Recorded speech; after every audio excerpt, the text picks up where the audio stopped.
আমার ভাইরা, হাদিসে পাকের মধ্যে আছে قال النبي صلى الله عليه وسلم الدعاء مخ العبادة।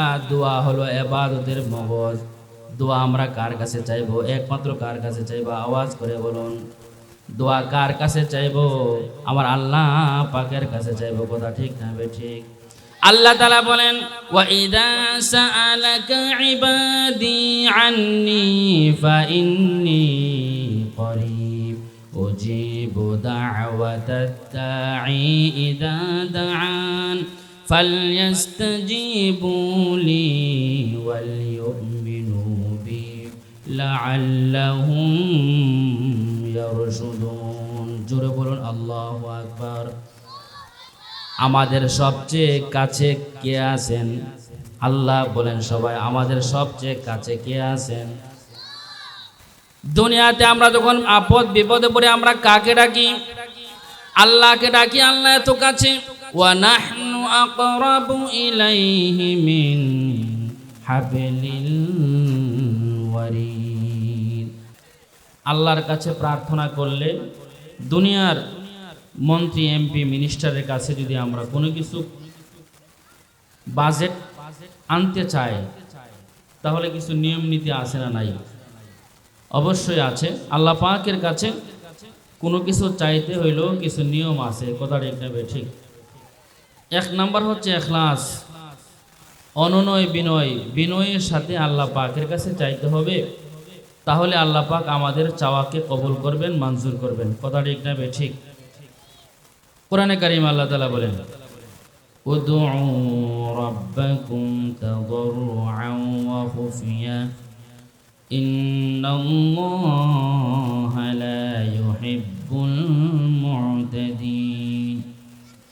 আল্লাহ তাআলা শিখায় দিয়েছেন, বান্দা তুমি আল্লাহ পাকের কাছে কোনো কিছু কামনা করো, তাহলে আল্লাহ পাকের কাছে এমন ভাবে কামনা করবা বিনয়ের সাথে, অননয় বিনয়ের সাথে আল্লাহ পাকের কাছে কামনা করবা এবং অত্যন্ত গোপনীয়তার সাথে একাগ্রতার সাথে আল্লাহ পাকের কাছে কামনা করবা, তাহলে আল্লাহ পাক তোমাদের কামনাকে মঞ্জুর করে নেবেন। কথা ঠিক না ঠিক? আমার ভাই, আল্লাহ তাআলার কাছে চাইতে হবে। আল্লাহ তাআলার কাছে চাওয়া ছাড়া দুনিয়ার কোনো মানুষের কাছে চাওয়া যাবে না।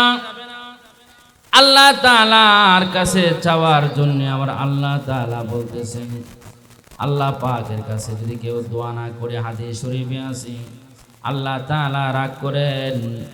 قال النبي صلى الله عليه وسلم لم يسأل الله يغضب عليه। যে আল্লাহ পাকের কাছে কোনো কিছু চায় না, আল্লাহ পাকের কাছে কোনো কিছু কামনা করে না, আল্লাহ পাক তার প্রতি রাগান্বিত হয়ে যায়। আমার ভাই, আল্লাহ পাকের কাছে চাইতে হবে। বিপদ থেকে উদ্ধার করনে ওয়ালা আমার আল্লাহ। বিপদে বললে দুনিয়ার কোনো মানুষ উদ্ধার করতে পারে না, একমাত্র আমার আল্লাহ পাকের সাহায্য ছাড়া। হাদিসে বর্ণিত একটা ঘটনা আমার বাবারা খুব মনোযোগ সহকারে দিলের কান লাগায় শোনেন। বুখারী মুসলিমের হাদিস, মুত্তাফাকুন আলাইহি এর হাদিস। হযরত আব্দুল্লাহ ইবনে ওমর রাদিয়াল্লাহু তাআলা আনহু থেকে বর্ণিত। আল্লাহ নবী হাদিসে ইরশাদ ফরমান, বনি ইসরাইলের 3 জন যুবক সফরে বের হয়েছে। প্রতিমধ্যে তুফান, বৃষ্টি শুরু হয়ে গেছে, তুফান শুরু হয়ে গেছে। মরুপ্রান্তর কোথাও আশ্রয় নাই। দেখে দূরে একটা পাহাড় দেখা যায়। পাহাড়ের ভিতরে একটা গর্ত, গুহা। এই গুহার মধ্যে আশ্রয় নিয়েছেন বৃষ্টি থেকে, তুফান থেকে বাঁচার জন্য। আমার ভাইরা, যখন গুহার ভিতরে আশ্রয় নিয়েছেন, এমনিতে গুহার উপরে বড় একটা পাথর এসে গুহার মুখটাকে বন্ধ করে দেয়। কেউ কারো চিৎকার শুনবে না, আশপাশে কোনো বাড়িঘর নাই। তখন 3 জন গর্তের ভিতরে এসে পরামর্শ করল, ও দুষ্ট বাবরা, এখন তো বাঁচার কোনো উপায় নাই, একমাত্র আল্লাহ পাকের সাহায্য ছাড়া, আল্লাহ পাকের সাহায্য ছাড়া বাঁচার কোনো উপায় নাই। এখন পরামর্শ করছে, পরামর্শ করে সকলে পরামর্শে উপনীত হয়েছে এখন কি করা যায়। তো প্রত্যেক বন্ধু পরামর্শ করে সিদ্ধান্তে উপনীত হয়েছে, জীবনে যে ভালো কাজ করেছে সে ভালো কাজগুলি দ্বারা আমরা যদি আল্লাহ পাকের কাছে দোয়া করি, তাহলে হয়তো বা আমার আল্লাহ পাক আমাদেরকে আজকে বিপদের দিন থেকে উদ্ধার করে দিবেন। এজন্য প্রত্যেক বন্ধু নিজ নিজ উসিলা, ভালো কাজের উসিলা করে করে আল্লাহর কাছে দোয়া করতেছেন। প্রথম বন্ধু দোয়া করতেছেন, আল্লাহ আমার বৃদ্ধ মা বাবা ছিল, আমার ছোট বাচ্চারা আছে, ছোট বাচ্চারা ছোট ছোট বাচ্চা আছে, আমি একজন রাখাল, আমি বকরি চড়াই, প্রত্যেক দিন বকরি চড়াইয়া বাড়িতে আসি, দুধ দহন করে আমি নিয়ে আসি। আমার বাচ্চাদেরকে দুধ দহন করার পূর্বে আমি আমার মা বাবাকে দুধ গুনার কাজ করি নাই, ব্যভিচার করি নাই। আল্লাহ যদি ওই দিন এই কাজটা তোমাকে সন্তুষ্ট অর্জন করার জন্য আমি গুনাহ থেকে বিরত রয়েছি, আল্লাহ তুমি যদি জানো, তাহলে আজকে বিপদের দিনে আল্লাহ আমাকে এই বিপদের দিনে গুহা থেকে তুমি উদ্ধারের ব্যবস্থা করে দাও। গুহা থেকে পাথরটার সমস্ত সম্পত্তি আমি তার হাতে দিয়ে দিয়েছিলাম। আল্লাহ যদি এই কাজটা তোমার একনিষ্ঠতা, তোমাকে রাজি আর খুশি করার জন্য যদি আমি করে থাকি, তাহলে আজকে বিপদের দিনে আমাদেরকে উদ্ধার করে দাও। আল্লাহ তাআলা তিনজনের নেক আমলের উসিলায় দোয়া করেছেন, এই দোয়াটা কবুল করায়া আল্লাহ তাআলা গুহা থেকে উদ্ধার করেছেন। সুবহানাল্লাহ। নারে তাকবীর, নারে তাকবীর।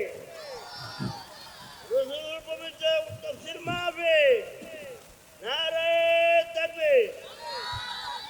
আমার ভাইরা, হাদিসে পাকের মধ্যে আছে, قال النبي صلى الله عليه وسلم الدعاء مخ العبادة, দোয়া হলো ইবাদতের মগজ। দোয়া আমরা কার কাছে চাইবো? একমাত্র কার কাছে চাইবো? আওয়াজ করে বলুন, দোয়া কার কাছে চাইবো?